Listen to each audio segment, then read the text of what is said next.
SONA na sinabi din dyan na if possible, as much as possible, adhere to the NEP.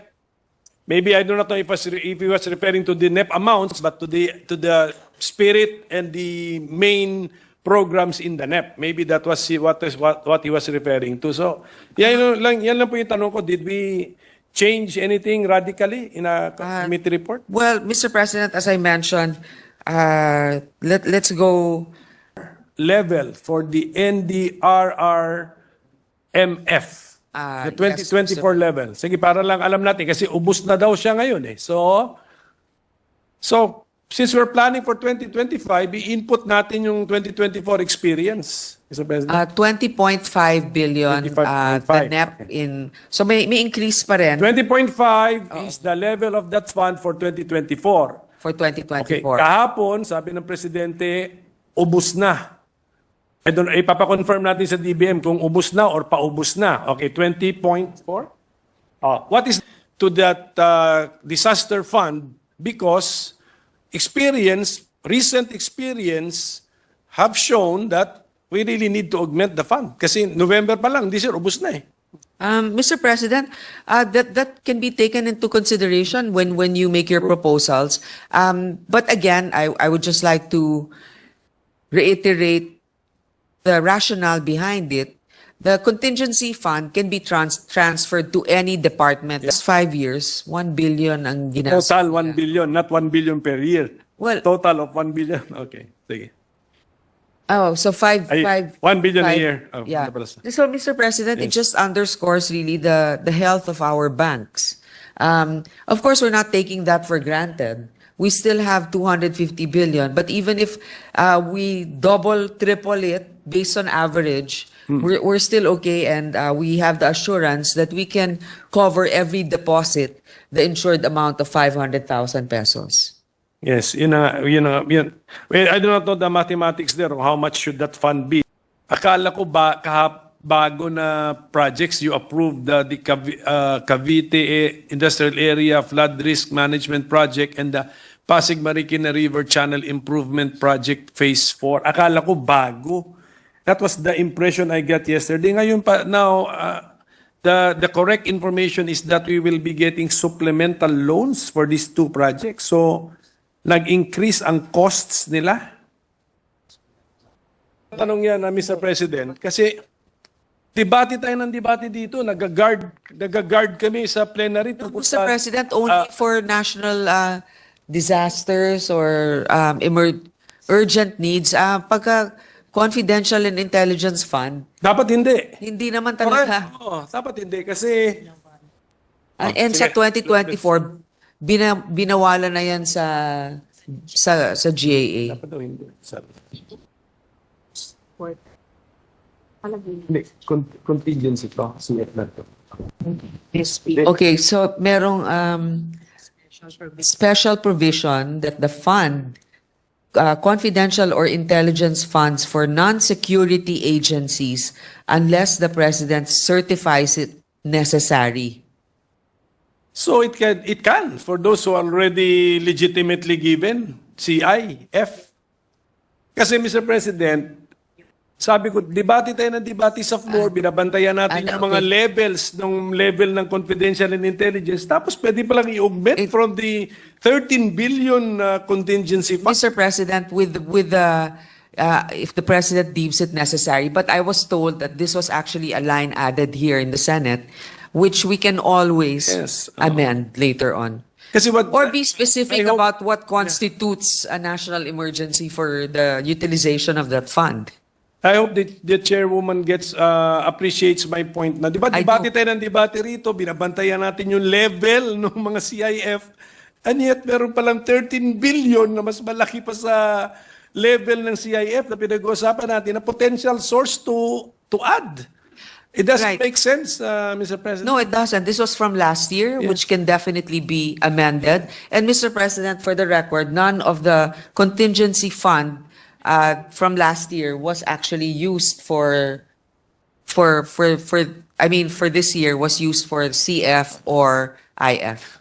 No, Pero but- yun nga, tanggalin But natin that's yung possibility. That's the actual use. Andun ako sa the possibility nga, the theoretical. I agree. So, ang bantayan po na. I agree. I already accept even. Thank you. No, no, In no, no. principle, in principle, yes. Let's do this in Yes, principle, but let's discuss this in plenary. And then I think one difference of our committee report when compared to the GAB this time is we took out the AKAP. Yes, Mr. AKAP. President. Opo. Andito naman yung ating LBRMO na may institutional memory.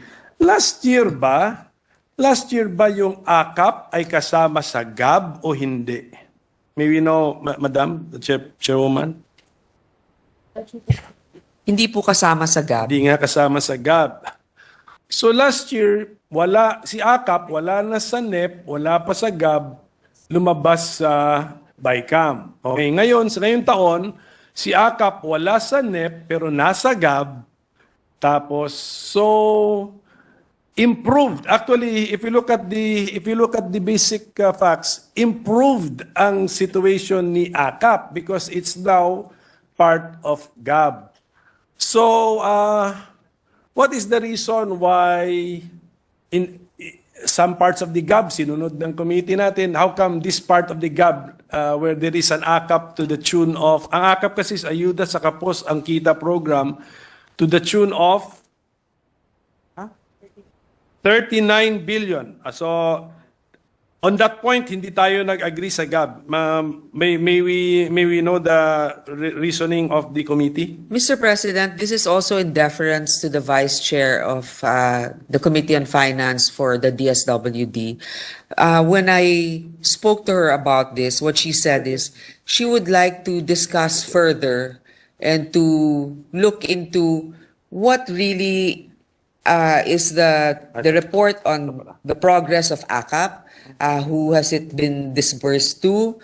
Is it really necessary or is this already part of a redundant program that can be rationalized? So, hindi po nangangahulugan na i-retain or tatanggalin natin. Kasi pagdating po sa plenary at saka yung mga submissions ng mga amendments, doon natin makikita paano na-justify ng Finance Vice Chair yung pagtatanggal o pagbabalik nitong AKAP na to? Yung 39 billion pesos na budget for a program, mas malaki po yan sa budget ng ibang departments? Tama po? Tama po. Tama po. Actually, mas malaki siya sa Department of Foreign Affairs, Mr. President. Tama po? Tama po ba? Kahit po sa budget ng Congress, mas malaki po yan.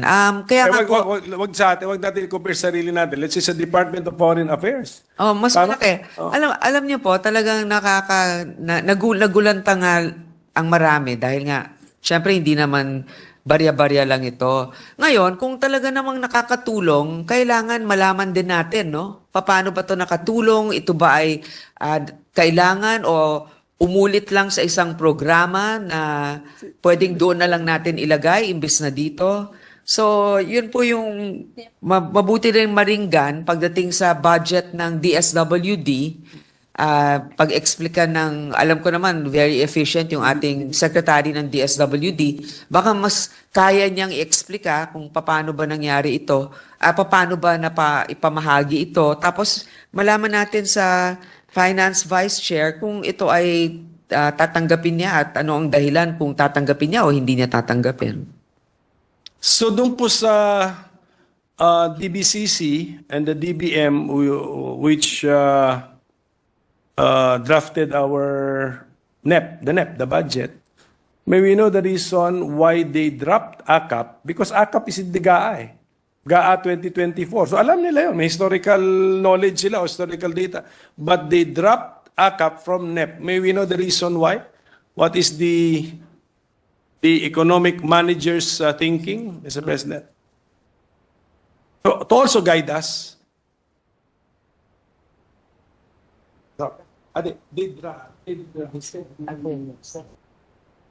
Mr. President, I was just informed that it was not part of the draft proposal of the DSWD for NEP 2025. So,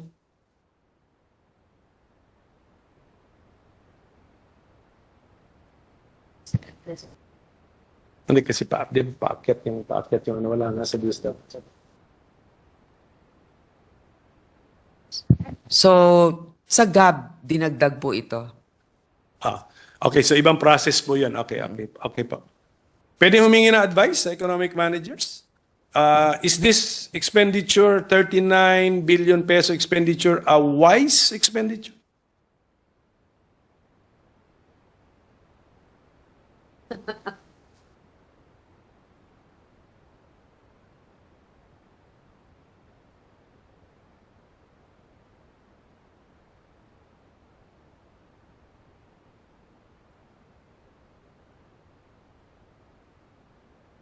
Mr. President, according to our Secretary of Finance, it's a wealth transfer, and personally, he supports it. But we will take this up more in detail when the DSWD budget is being tackled.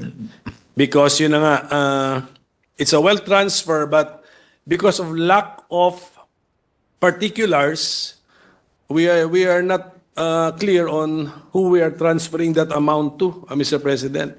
And there are definitely siguro more people, there are definitely segments of society more in need of the amounts than those who are actually receiving the AKAP because hindi siya well defined. Okay. Hindi siya clear nga sa poorest of the poor, unlike yung ibang programs na talagang 4Ps, you have to be in the registry of the poor households.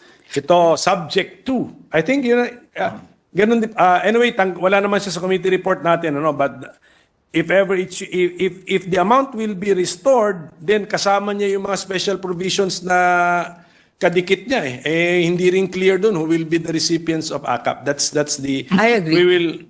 We will bring this up again when we come to the DSWD budget. Actually, Mr. President, any program that can really be disseminated to those that are deserving and in need, any time that the government has extra cash or the capability to support them, we support it as long as it's something that is sustainable. And I understand and I agree with the minority leader that let us see what the criteria really is and who were the beneficiaries of this. Kasi sino ba yung nagsabi? Depende kung sino ka naka-standby sa munisipyo, yun lang yung nagbibigyan, di ba? Parang kung hindi mo alam, katulad ng sabi ni Senator Alan, kung hindi mo alam, hindi mo makukuha. So dapat malaman ng ating mga kababayan na lahat kung may mga programang bago ang gobyerno. Yun lang naman. That's why, yes, this representation appreciates the decision of the committee led by our chairwoman not to include it in our committee report. So thank you for lack of clear justification and details. Before we leave this point, yes, yes, sir. with the permission of the minority leader, for the record, may I ask, ang English ba ng ayuda wealth transfer? Help.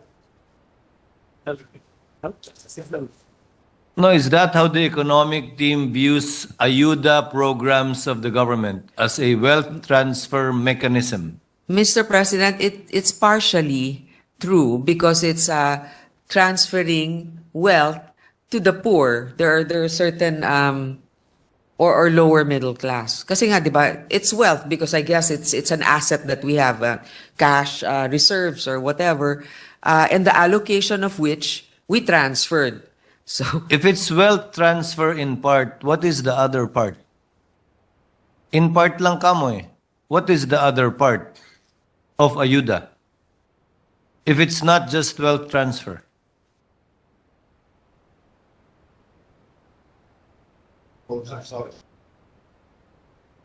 So there are other means, free education, health assistance. So they're not necessarily wealth transfers, but they are still assistance.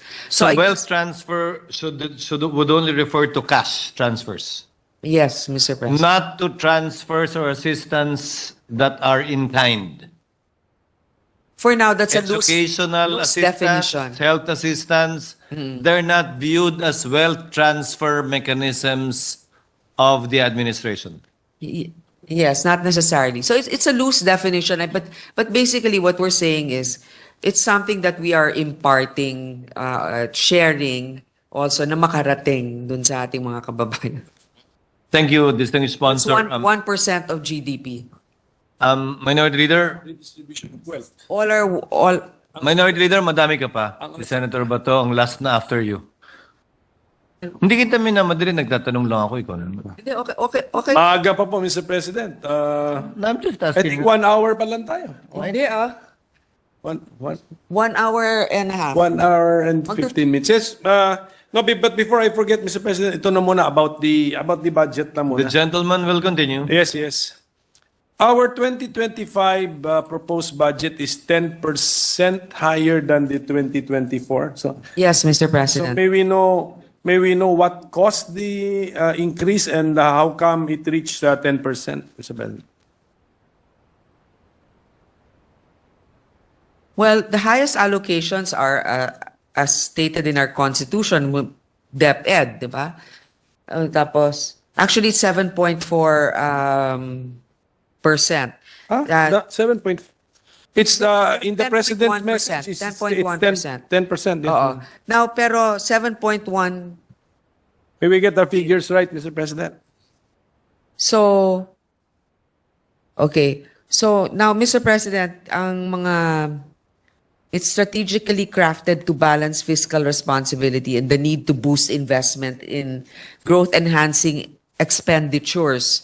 It was framed on the President's 8-point agenda. So, ano yung mga general expense class? Well, alam naman natin na, syempre, tumataas din naman yung sweldo. What caused the increase, the 10% increase? Sweldo lang? Maintenance and other operating expenses will get the bulk of the proposed budget next year at 2.4 billion. The proposed, hold on, Mr. President.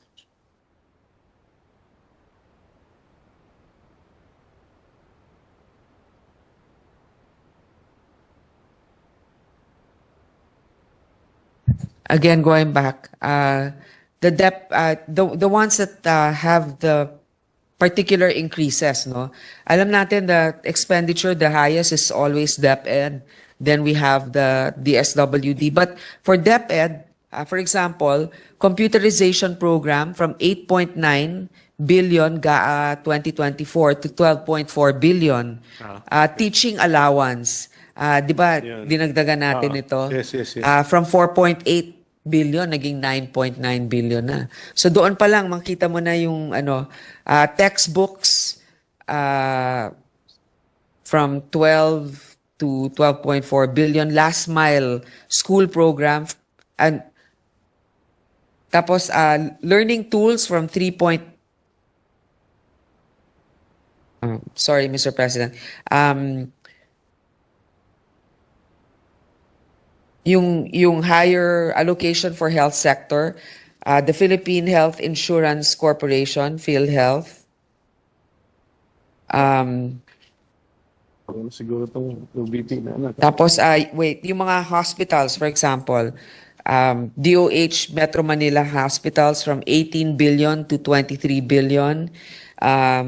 Other health facilities from 53 to 76 billion. National Health Workforce Support, pareho lang. So, yun po yung mga big items. National Procured Commodities for Family Health, Immunization, Nutrition, Responsible Parenting from 7 to 10 billion. Communicable Diseases Prevention and Control from 1.7 to 3.5 billion. Ito, Pantawid Pampamilya Program, Mr. President, from 106 billion to 114 billion. Ito, implementation of the Centenarian Act. Di ba, marami tayong mga friends dyan na kailangan naman ay from 186.1 million to 3 billion. Batas po natin yan. Kasi batas na nga eh. Po. So, Yes. So, At saka sa infra, marami. So Kung gusto nyo isa-isahin natin. So ang iba, ganito po ba, ang iba doon ay conscious decision natin na taasan ang amount ng mga programs. Ang iba doon, tumaas talaga ang gastusin sa operations. Select ng mga hospital, how to... Opo. Ganun po ang dahilan. Well, kasi sabay-sabay po pag sa operation cost, pati po yung sweldo rin ng mga Sweldo, did we also increase the amount for the salaries of government personnel? Yes, yun nga yung Where malaki is rin that doon found? In what item?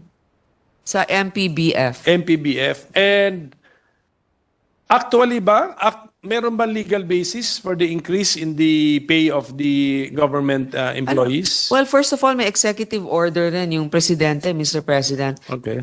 Which is given in tranches, di ba? Parang nag-umpisa na this year, may continuation next year, and it will be adapted thereof. So, this is actually good news for many of our government workers. So yung bulk ng amount sa MPBF will be spent for the increase in the salaries of government workers, and that is based on an EO, not a law. Yes. But then also like the law of like the salary standardization, which is also what we follow, but there's a jump because of the current EO. Can the DBM And may legal basis kasi EO yan eh. yes, sige. And it's still anchored in the law, Mr. President. But can the DBM educate this representation? Do we need the law to catch up because the last SSL has already expired? Tama po ba yan? Yung understanding ko? Kasi ang 4G naman siya sa previous SSL. 306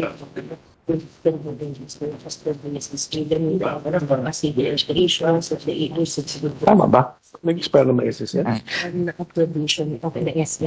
Mr. President, there's no additional law needed because EO 64 is already anchored on one of the provisions of the SSL, which is actually the schedule of increase. Yes. Sige, we will study the inputs from USEC Abuel of the DBM.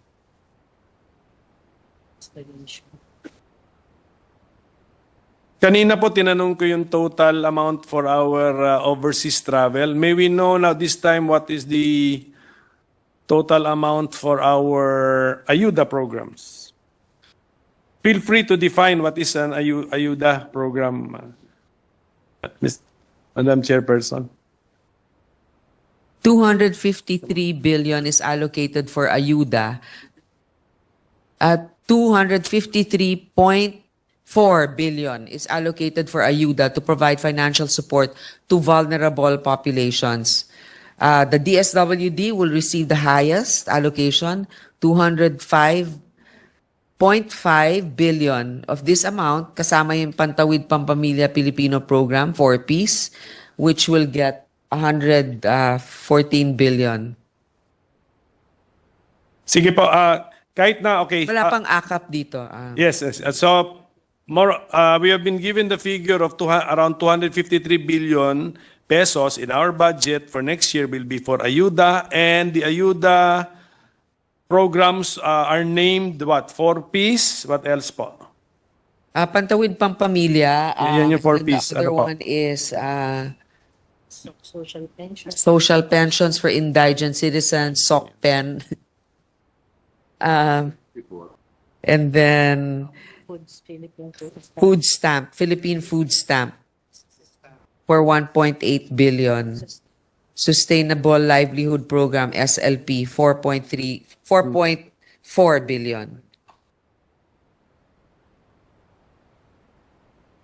Thank you. Yung pong mga tupad ng DOLE at saka Integrated Livelihood Program, do we consider them as ayuda programs? Kasama din po? Kasama po pala siya dito sa next page. Yung tulong pang Panghanap Buhay or Tupad, and program of DOLE, which is 14.1 billion. Laki din. Apo. Oo. So thank you for that. So at least alam ng taong bayan na meron po tayong 253 billion pesos for ayuda programs in the NEP. This is in the NEP and also maintained in our committee report. Did we maintain this amount? Kasamang akap. We retained kasi hindi naman kasamang akap dito sa... Yes, opo. So, okay. So, yung pagdating po sa unprogrammed appropriations, although I have a pending case before the Supreme Court questioning the fourth mechanism. Did we include in our committee report the fourth mechanism? Wala pa po. Wala. Ang fourth mechanism is yung Transfer. to look for idle reserve funds and then kukunin. Oh. So may we was this fourth mechanism in the NEP? No, Mr. President. May we know from the economic managers how come from those who crafted our 2025 budget, how come they did not retain the fourth mechanism found in the 2024 law? Mr. President.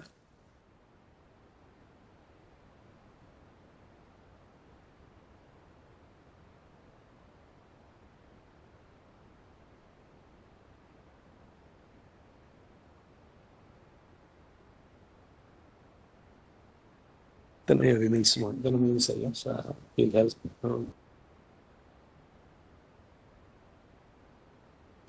PhilHealth.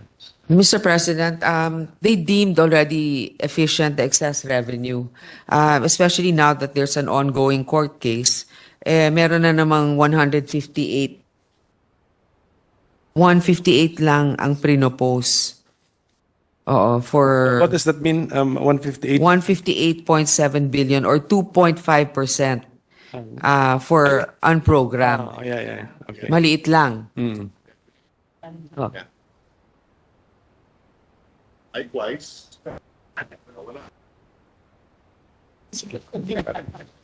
At saka napadali yung solusyon ng problema dahil wala nang pagkukunan. Yun na nga.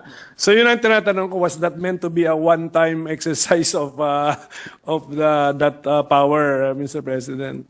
Pwede rin naman. Pwede rin. It's like a bayanihan tree.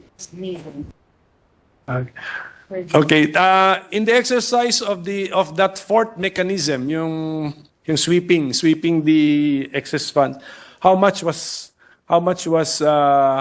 transferred to the National Treasury, Mr. President? Sweat, ayoko nga ganahan. Bala pang gamitin. 4.9 billion excess income 160. from fund balances. 164.9 billion. Okay. And then, can we get a breakdown from what GOCCs this amount Okay, came from? the first tranche of fund balance, PDIC, 30 billion. Second tranche, 30 billion from the PDIC. Third tranche, 20 billion. And then first tranche of PhilHealth, 20 billion. Second tranche of PhilHealth, 10 billion. Third tranche, 30 billion. And 60 billion CMF. 60 billion PhilHealth. 104.9 billion PDIC. So only from two agents, from two GOCCs. Okay. Di ba yung PDIC, that's supposed to be the insurance fund to... Yes, Mr. President, they have a reserve fund right now of, I Yes. think, 250 billion. And they only use 100.